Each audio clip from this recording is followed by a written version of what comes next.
This very fast tutorial will be an overview or serve as an overview for a simple approach to modeling bridges for 3-axis milling. The general idea is that with 2.5-axis milling, we saw that we could turn the tabs or bridges on or off within the milling parameters, but in 3-axis milling, we're going to have to actually design these in the Rhino modeling environment. So we have an environment here. Let's go ahead and populate it with a very simple object. Let's say we want to model a sphere. Ghost this so you can see it. I know that I'm going to slice it. I'm going to just draw a plane.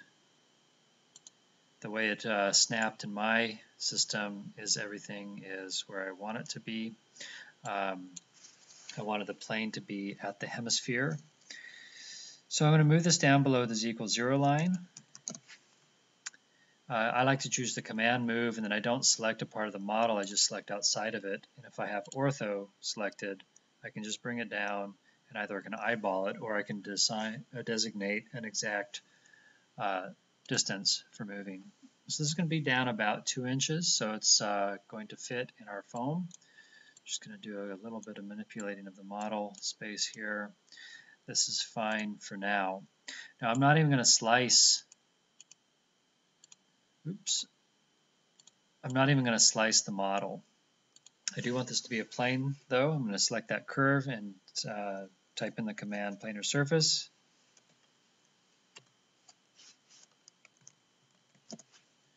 Selecting the curve, hit enter, and I've got my planar surface.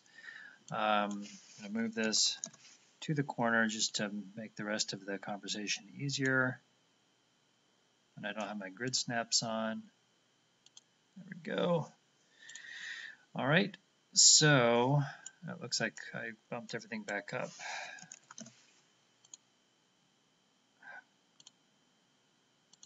All right, so that's where I want to be. If we milled the hemisphere out, it would come loose and it would move around and it would potentially hit the bit and either hurt the bit, or if it was foam, it would be destroyed or marred significantly by the bit as it came loose. So what I want to do is just draw some pipes. I'm going to draw a circle here. It's probably big enough, so probably a little too big. I'm going to extrude that circle across here, and I'm going to just copy that, paste it, rotate it, and now I've got 4 bridges. I don't have to join this. You can see that our object is going to mill down to the plane, but then it's going to leave these half cylinders holding the piece in.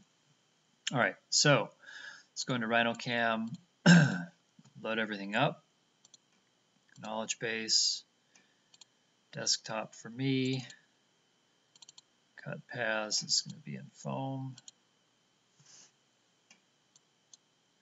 And then we're going to be doing a 3-axis, and I think in this case the better choice is going to be parallel machining. I'm going to drag that over.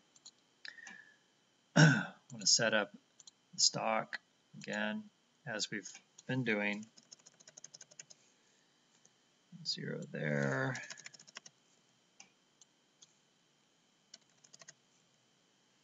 Zero, and then I'm going to leave, it's already calculated this based on my model. I'm going to change the height to 2, so we could actually put this at 7 and 7.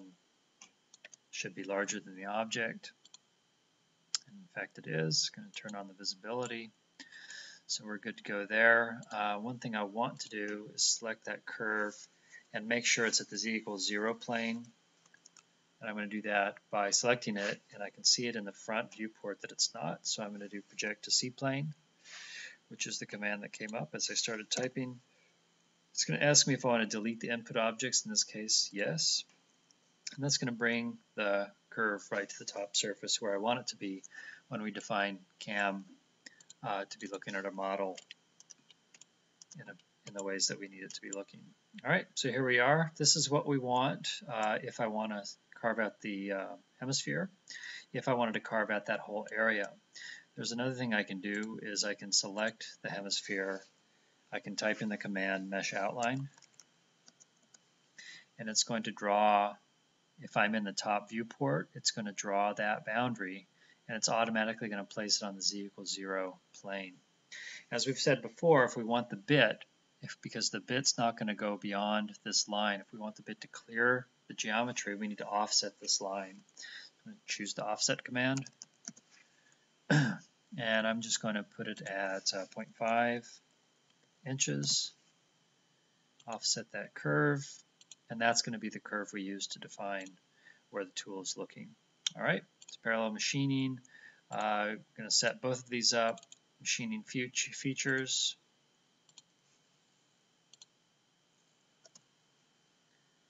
Save that. I'm going to do everything in a 1/4 inch ball mill. Generate it with the standard settings. Same thing with parallel machining. We can do this.